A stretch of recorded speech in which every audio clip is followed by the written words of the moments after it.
Toxic ಸಿನಿಮಾದ story leak ಆಯ್ತು ಗುರು. ಹೌದು, ನಾನು ಹೇಳ್ತಿರೋದು ನಿಜ.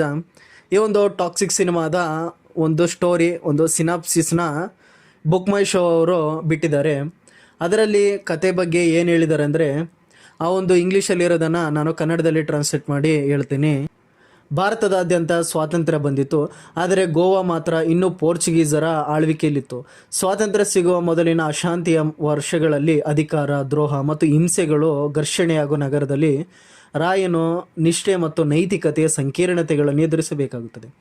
ವಾತಾವರಣದ ಹಿನ್ನೆಲೆ, ತೀವ್ರವಾದ ಆ್ಯಕ್ಷನ್ ಸೀನ್ಗಳು ಮತ್ತು ನೈತಿಕವಾದ ಸಂಘರ್ಷಕ್ಕೊಳಗಾದ ಪಾತ್ರಗಳೊಂದಿಗೆ ಈ ಸಿನಿಮಾ ಒಬ್ಬರು ತೆಗೆದುಕೊಳ್ಳುವ ನಿರ್ಧಾರಗಳಿಗೆ ತೆರೆಬೇಕಾಗುವ ಬೆಲೆ ಮತ್ತು ಅಸ್ತವ್ಯಸ್ತತೆಯ ನಡುವೆ ವಿಮೋಚನೆ ಕಂಡುಕೊಳ್ಳುವ ಸಾಧ್ಯತೆಯನ್ನು ಅನ್ವೇಷಿಸುತ್ತದೆ. ಅಂದರೆ ಈ ಒಂದು ಕತೆ ಹೇಳೋ ಪ್ರಕಾರ ನಮ್ಮ ಭಾರತಕ್ಕೆ ಸ್ವಾತಂತ್ರ್ಯ ಬಂದಿದ್ದು 1947. ಆದರೆ ನಮ್ಮ ಭಾರತಕ್ಕೆ ಸ್ವಾತಂತ್ರ್ಯ ಬಂದಿತ್ತು, ಆದರೆ ಗೋವಾ ಒಂದು ಪ್ರದೇಶವನ್ನು ಪೋರ್ಚುಗೀಸ್ ಅವರು ಆಳ್ವಿಕೆ ಮಾಡ್ತಾಯಿದ್ರು. ಅದೇ ಬಂದಂತಹ 4 ಯುರೋಪಿಯನರಲ್ಲಿ ಪೋರ್ಚುಗೀಸರು ಸಹ ಪ್ರಮುಖವಾಗಿರ್ತಾರೆ. ಹೀಗಾಗಿ ಅವರು ಆ ಒಂದು ಗೋವಾ ಪ್ರದೇಶನ ಆಳ್ವಿಕೆಯನ್ನು ಇರ್ತಾರೆ. ಆ್ಯಕ್ಚುಲಿ ಗೋವಾ ಅವರ ಒಂದು ರಾಜಧಾನಿ ಆಗಿರುತ್ತೆ ಮತ್ತು ಕೇಂದ್ರಾಡಳಿತ ಪ್ರದೇಶ ಕೂಡ ಆಗಿರುತ್ತೆ.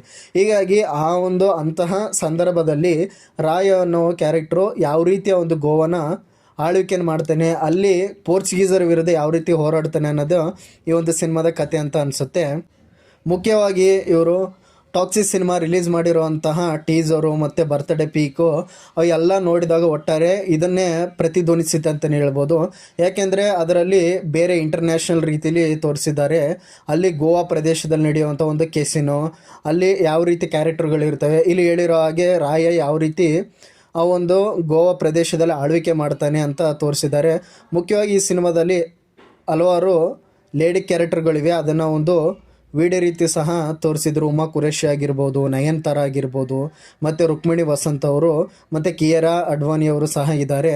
ಆ ಒಂದು 4 ಜನ ಲೇಡೀಸು ಯಾವ ರೀತಿ ಒಂದು ರಾಯನ ವಿರುದ್ಧ ಬೀಳ್ತಾರೆ ಅನ್ನೋದಾಗಿರ್ಬೋದು. ಈ ರೀತಿಯಾಗಿ ಒಟ್ಟಾರೆ ಗ್ಯಾಂಗ್ಸ್ಟರ್ನ ಸುತ್ತ ನಡೆಯುತ್ತೆ ಅಂತಲೇ ಹೇಳ್ಬೋದು, ಮುಖ್ಯವಾಗಿ ರಾಯ ಅನ್ನೋ ಕ್ಯಾರೆಕ್ಟರ್ನ ಮುಖಾಂತರ. ಹೀಗಾಗಿ ಗೋವಾ ಪ್ರದೇಶದಲ್ಲಿ ನಡೆಯುವಂಥ ಕತೆ ಅಂತ ಇದು ಬಿಟ್ಟಿದ್ದಾರೆ.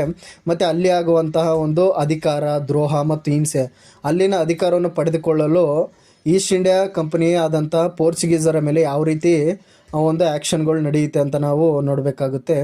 ಹೀಗಾಗಿ ಈ ರೀತಿಯಾಗಿ ಈ ಒಂದು ಬುಕ್ ಮೈ ಶೋ ಅವರು ಒಂದು ಟಾಕ್ಸಿಕ್ ಸಿನಿಮಾದ ಸಿನಾಪ್ಸಿಸ್ನ ಬಿಟ್ಟಿದ್ದಾರೆ. ಇದೇ ಒಂದು ಸಿನಿಮಾದ ಕಥೆಯಾಗಿರುತ್ತೆ. ಸೊ ಹೀಗಾಗಿ ಟಾಕ್ಸಿಕ್ ಸಿನಿಮಾದ ಕತೆ ಲೀಕ್ ಆಗಿದೆ ಅಂತ ನಾನು ತಮ್ಮನೇಲಲ್ಲಿ ಹೇಳಿದ್ದೆ. ಸೊ ಈ ರೀತಿಯಾಗಿರುತ್ತೆ. ನೋಡೋಣ ಇನ್ನೂ ಬೇರೆ ಬೇರೆ ವಿಷಯನ ಯಾವ ರೀತಿ ತೋರಿಸ್ತಾರೆ ಸಿನಿಮಾದಲ್ಲಿ ಅಂತ. ಈ ಒಂದು ಟಾಕ್ಸಿಕ್ ಸಿನಿಮಾ ಇದೆ ಆಗಸ್ಟ್ 26ರಂದು ರಿಲೀಸ್ ಆಗ್ತಿದೆ. ನಾನು ಕೂಡ ನೋಡ್ತೀನಿ. So thank you so much guys. ಸಿಗ್ತಾರಣ. ನನ್ನ ಚಾನಲ್ನ ದಯವಿಟ್ಟು ಸಬ್ಸ್ಕ್ರೈಬ್ ಮಾಡಿ. Thank you.